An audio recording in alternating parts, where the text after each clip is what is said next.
Joining me is Mr. Krishnamurthy Subramanian, Executive Director, IMF. Thank you, sir. We are at BT at 100 and talking about India at 100, which is your recent release. You've pegged a target of $55 trillion of GDP by 2047.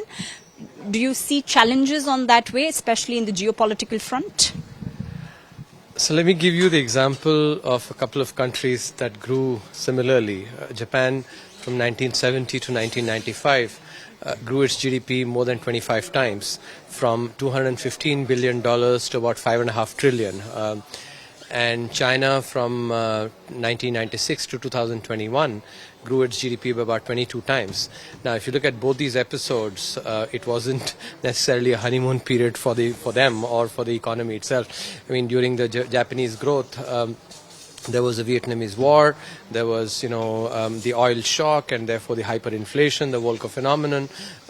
So there will be challenges, of course. But I think what is important is if India can implement good policies like we've done over the last 10 years, double down on them, then we certainly can grow at 8%. There is enough potential for us to be able to grow at 8%.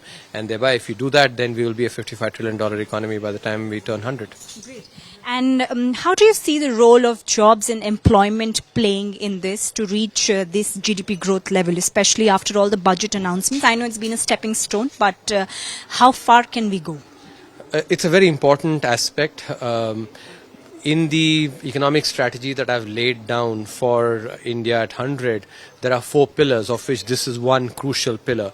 The other pillars are, so just to name them, the first pillar is focus on growth at the macroeconomic level. Second is social and economic inclusion, of which jobs and agrarian renaissance are very important elements.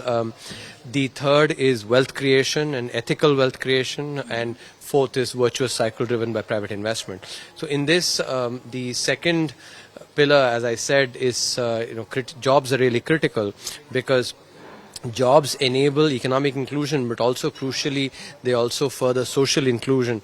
If you would recall, I think this is true for each one of us. We remember the day when we got our first job. It's so important in all our lives.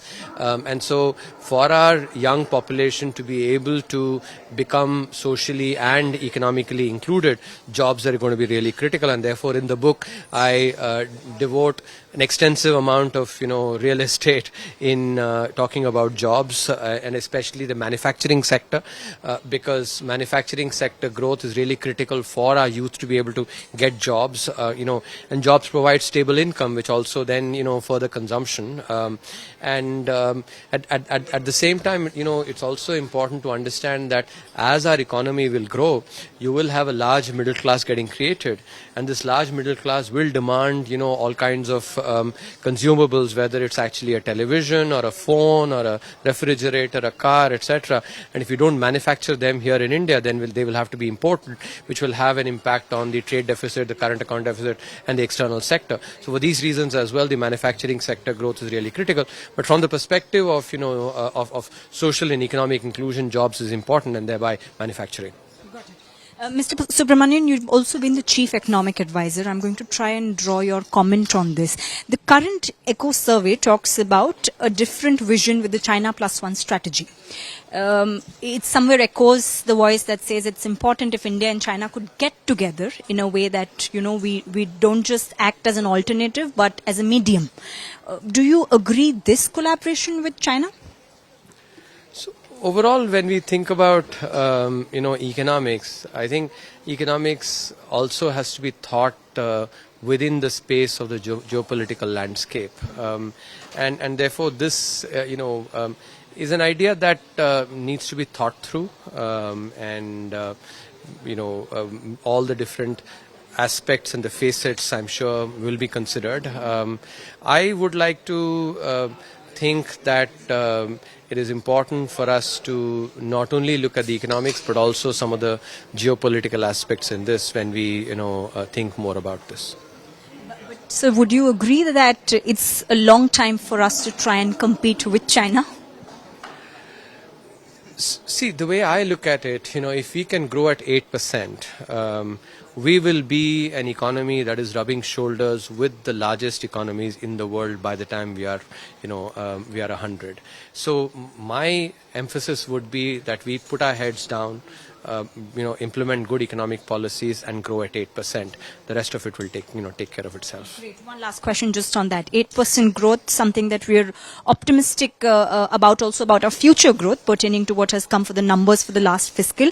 Do you think inflation is completely gone? It's no more a challenge for us? I don't think, with any macro variable you can ever say that, it's never going to be a challenge. I'm reminded of, before the global financial crisis, some of the famous macroeconomists had mentioned that recessions are over and that, we've found a way to avoid that. So, and, such words then came back to bite them. So we have to be careful never ever to declare victory on these, variables. Some amount of, paranoia on this, I think, is good from it keeps us alert to the prospects of, but I think the implementation of the inflation targeting regime has certainly helped in reducing inflation. If you look at the data, and I've covered this in the book, pre-2016, the inflation, on average was close to 7.5%, and now 5%. So I think that is an aspect that has clearly helped.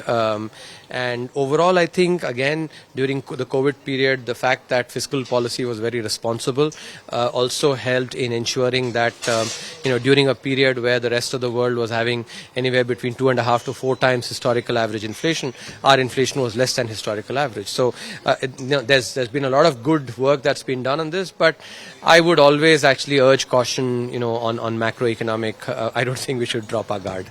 Thank you very much, sir, for speaking with us. My pleasure.